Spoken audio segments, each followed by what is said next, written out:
de la oferta educativa que hacemos. No voy a abundar en los datos porque ya el presidente me está mirando sobre esta tabla, pero obviamente el sistema de aseguramiento de la calidad, que es fundamental, tiene que tener medición, evaluación y acciones de mejora. Tiene que tener además la educación acreditación para que el mercado pueda conocer que en efecto es una educación de calidad. El TECSUP que se enfrenta a las discriminaciones de las que no me voy a ocupar con respecto a la educación no universitaria, para superar las que ha hecho, pues simplemente acreditarse a nivel internacional. Tiene la acreditación de la American Board of Engineering and Technology, válida en Estados Unidos, como dando a nuestras carreras profesionales técnicas el grado equivalente de Bachelor of Engineering Technology de los Estados Unidos. Y tenemos la acreditación del EURACE, de manera que un egresado de TECSUP tiene la misma categoría desde el punto de vista profesional de competencias que un ingeniero, que un bachiller en Europa. ¿Y qué hacemos finalmente para tener todo este sistema de crédito, todo este control de calidad y la institución, en una palabra, funcionando? Pues tenemos un seguimiento de los egresados minucioso. Conocemos bien dónde está cada uno de los 6,000 egresados de TECSUP hasta ahora. ¿Qué hace? Le ofrecemos carreras, oportunidades de empleo, le damos modos de capacitarse por vía directa o indirecta y así cumplimos la tarea fundamental de la educación continua, que en este mundo moderno, globalizado, competitivo, es indispensable y sin la cual no podíamos progresar. Decía antes que en TECSUP tenemos la participación de los empresarios en los consejos directivos, comités técnicos y hacemos pasantías técnicas y asesorías para las diversas empresas a las que estamos vinculados. Y hacemos investigación, como en el anterior CADE de Educación tuve ocasión de explicar, investigación tecnológica e investigación aplicada para el desarrollo de productos, procedimientos y métodos. Y para terminar, vamos de frente a las conclusiones. El financiamiento basado y aplicado en la calidad de la formación produce la sostenibilidad de la institución. Los jóvenes que reciben formación de calidad pueden financiar sus estudios y un sistema de aseguramiento de calidad es indispensable para sostener la institución. Y desde luego la participación de las empresas no puede ser de ninguna manera desligada de la tarea educativa. Y por último, una institución autónoma que tenga capacidad de resolver sus temas en todo orden de cosas, financiero, laboral, técnico, que es lo que necesita la educación superior, no solo la universitaria, sino la otra, es fundamental para tener éxito. Muchas gracias.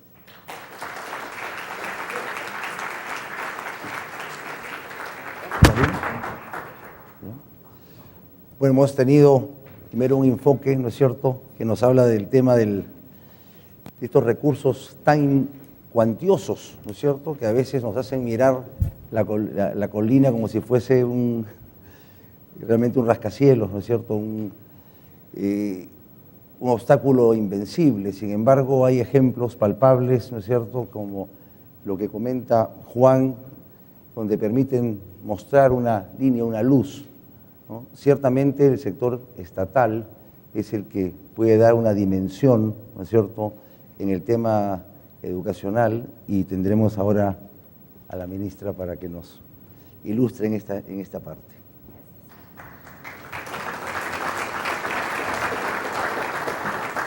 Bueno, muy buenas tardes a todos y gracias a las personas que han hecho las presentaciones antes, tanto Felipe como el ingeniero Inchaustegui, porque realmente nos aterrizan muy bien los problemas, ¿no? Tener claro cuáles son los objetivos de la educación superior en el país. Y siguiendo un poco lo que planteó Ben, efectivamente yo creo que teníamos que tener claro el enfoque de desarrollo y competitividad como la fuente de crecimiento.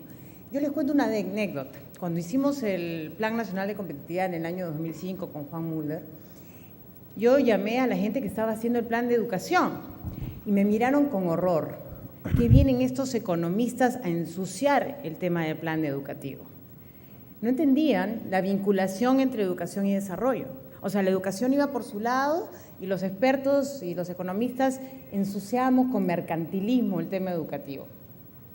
No es falso porque lo viví, Cuando se dieron cuenta de la importancia que tenía que estuvieran insertados dentro del plan de competitividad, este plan, y asumimos todas sus ideas, se quedaron maravillados, porque por primera vez se incorporaba dentro de una estrategia de competitividad del país con un objetivo más claro. No es por tener educación simplemente, sino que la educación es la base fundamental del capital más importante que tenemos, que son nuestros seres humanos, que somos nosotros los ciudadanos. Entonces, eso es lo que tenemos que tener presente a la hora de estar planteándonos estos objetivos de la educación superior. Tener una educación superior de calidad e inclusiva, porque también tenemos que tener criterios de inclusión social para poder hacer posible que las oportunidades sean iguales para todos. Ese es el gran problema muchas veces de nuestra asignación de recursos, que asignamos ciegamente los recursos y no estamos mirando el tema desde una perspectiva de oportunidades. El Banco Mundial, con un excelente investigador peruano como es el señor Saavedra, está justamente trabajando este tema de cómo generar oportunidades frente a personas que, o sea, un niño en el Perú nacido en la sierra peruana no tiene las mismas oportunidades que un niño nacido en la costa, menos si tiene una familia que es de ámbito rural, menos si es mujer, menos si es de padres analfabetos, o donde la cabeza es solo la madre o falta la ausencia de algún miembro más de la familia. Entonces son tomas de oportunidades y eso cómo las igualamos cuando tenemos situaciones exógenas que nos hacen imposible que esa criatura tenga una oportunidad igual. Y por ahí tenemos que empezar, ¿no? Evidentemente, me voy a saltar la parte más dura, que es la parte de inclusión a través de la educación básica. Pero ¿qué pasa cuando ya llegamos al nivel de la educación superior? Nos planteamos qué tipo de educación superior queremos. Hoy día todo el mundo tiene que tener universidades. Todos los días tengo que firmar una carta diciendo que no es necesario crear una universidad más en el país, ¿no? Porque estamos creando universidades, hay 35 universidades públicas, y creo que 66 universidades privadas, algunas de muy buena calidad, pero no todas con tal calidad. Es más, ninguna está en un sistema de acreditación todavía, que es lo que quiere el Ministerio de Educación, es tener un sistema de acreditación que permita asegurar por lo menos niveles básicos de calidad. ¿Cuánto cuesta al país al año más o menos las universidades públicas? El presupuesto inicial modificado de las universidades públicas más la Asamblea Nacional de Rectores al 2010, en este momento es 2.587 millones de soles.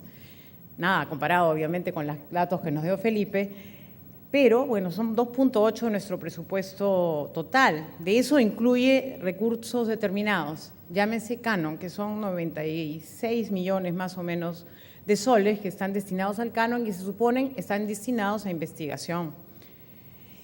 Bueno, estos recursos son bien interesantes, totalmente asignados y todo el mundo que justo estamos dando plata a las universidades públicas. De repente no es mucho, de repente no es muy poco, pero si esa asignación se da, ¿qué es lo que está pasando con la población que recibe esta educación, entre comillas, gratuita?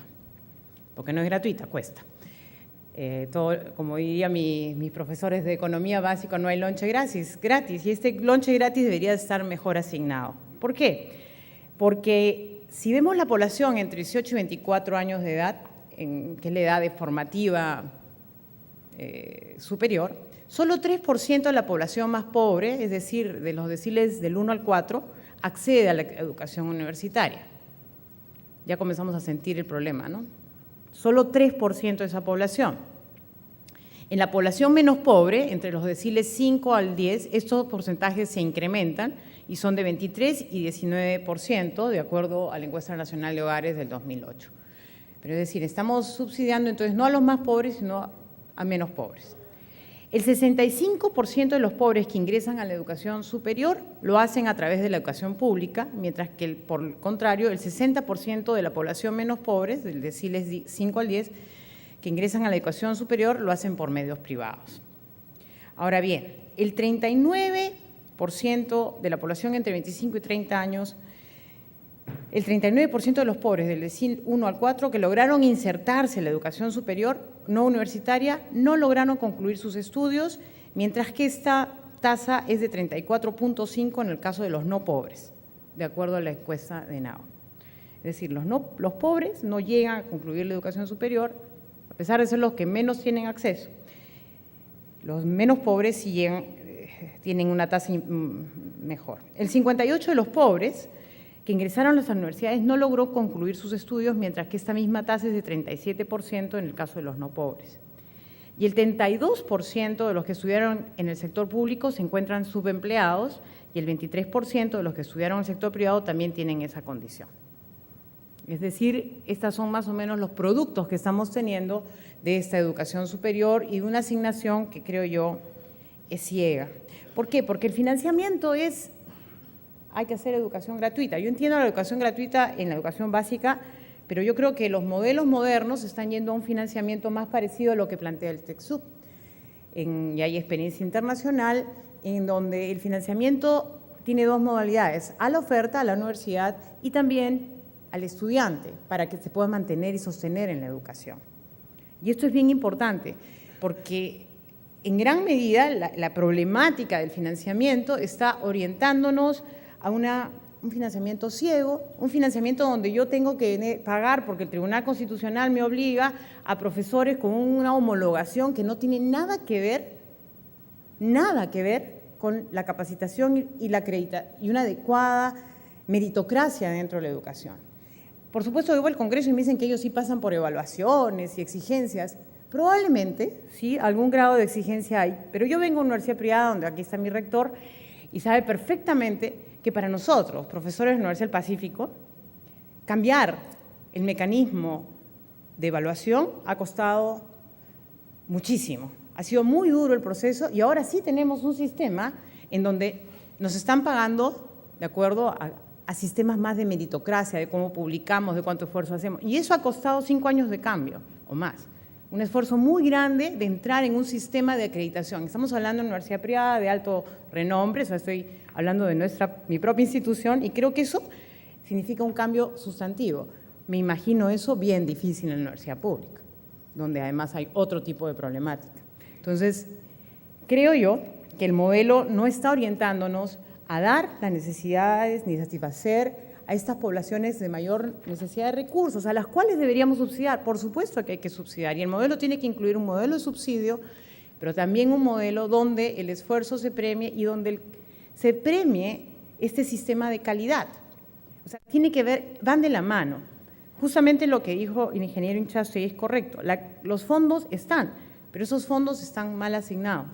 Mejor asignándolos a través de mecanismos como los que existe ya en TECSUP, como los que presenta Chile, como presenta Colombia, que son modelos donde hay garantías del Estado, hay garantías de las universidades con control de calidad porque hay acreditación y hay también un esfuerzo del estudiante por mantenerse, por tener buenas notas, por estar esforzándose y participando en los programas de investigación y de compromiso social, harían la diferencia.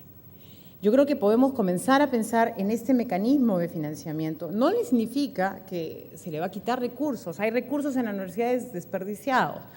Hay recursos que se han comenzado a generar nuevos por primera vez con este gobierno, como es el fondo que tuvimos, el FinCit, que creo que ha sido bastante exitoso, y aquí está el doctor Sagasti, donde hemos tenido la posibilidad de insertar la vinculación de la actividad empresarial, la actividad privada, con la universidad local para hacer investigación aplicada y que incorpora a los estudiantes también, y hay casos muy bonitos, muy exitosos. Hay fondos como el fondo que se creó recientemente también de financiamiento de la innovación tecnológica, son 200 millones de soles que ya están asignados también para hacer esto y ya empezó el concurso. Pueden haber fondos para impulsar la investigación, pero creo que tenemos que seguir trabajando en cómo financiar al propio educando y dándole la oportunidad a ese joven del quintil inferior que no va a tener la oportunidad si se la planteamos de la manera que se la hemos planteado. Es un total abandono, no le damos el seguimiento, no lo acompañamos ni nos comprometemos a que tenga éxito en el mercado laboral cuando hacemos este tipo y ese mecanismo de financiamiento. Un mecanismo de financiamiento donde la banca privada, donde COFIDE se puede incorporar, donde la universidad se comprometa también en este modelo de cofinanciamiento y obviamente nos comprometamos en calidad y hagamos este circuito virtuoso que nos ha presentado el doctor Inchaustegui, yo creo que va a ser fundamental. Esta propuesta está bien trabajada en un esfuerzo que hizo un investigador de la Universidad del Pacífico, y quiero saludarlo al doctor Yamada, porque justamente nos presenta una alternativa de financiamiento Y creo que estamos listos. Los bancos que ya están en el Perú, yo creo que ya pueden confiar en que esos jóvenes en el sistema se pueden ir insertando con calidad. Y podemos ir exigiéndole. Yo creo que el Ministerio de Educación sí está comprometido en tener un programa de acreditación universitaria y creo que la Asamblea Nacional de Rectores debe comprometerse y los institutos superiores también, porque tenemos que ir cada vez más a todo nivel en materia de formación laboral, formación técnica y formación más académica universitaria hacia esos sistemas donde la calidad se convierta en lo más importante. Otros programas que tenemos en el sistema público creo que también tienen que ir acercando más nuestro compromiso mercado laboral, demandas del mercado laboral con lo que puede ser la oferta. Muchos programas se han perdido en generar ofertas sin mirar qué cosa quiere el mercado. Y yo creo que hoy día podemos estar pensando en modelos como los que tiene Colombia, en donde hay esa búsqueda de acercamiento entre oferta y demanda que son fundamentales. Ese matrimonio, ese matchmaking que debe hacer este programa, por ejemplo, Revalora, yo creo que debería insertarse en un programa adecuado de vinculación oferta y demanda para que los jóvenes que salen en formación laboral vayan orientados realmente donde están las demandas laborales. Y creo que por aquí podemos ir dándole un sentido a cómo debemos dar calidad educativa orientado al desarrollo de nuestro país con inclusión social en pleno. Muchísimas gracias.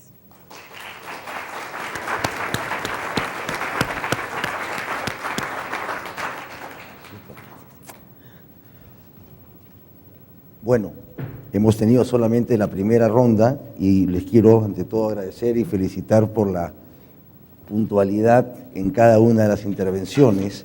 En esta segunda parte vamos a cambiar un formato más ágil, ¿no?, donde vamos a dar espacio a precisar algunas cosas. Yo simplemente, con el afán de poner sobre el tapete algunos temas, algunas dudas y también obviamente dejar espacio para las preguntas del público, solamente quiero hacer referencia a algunos aspectos.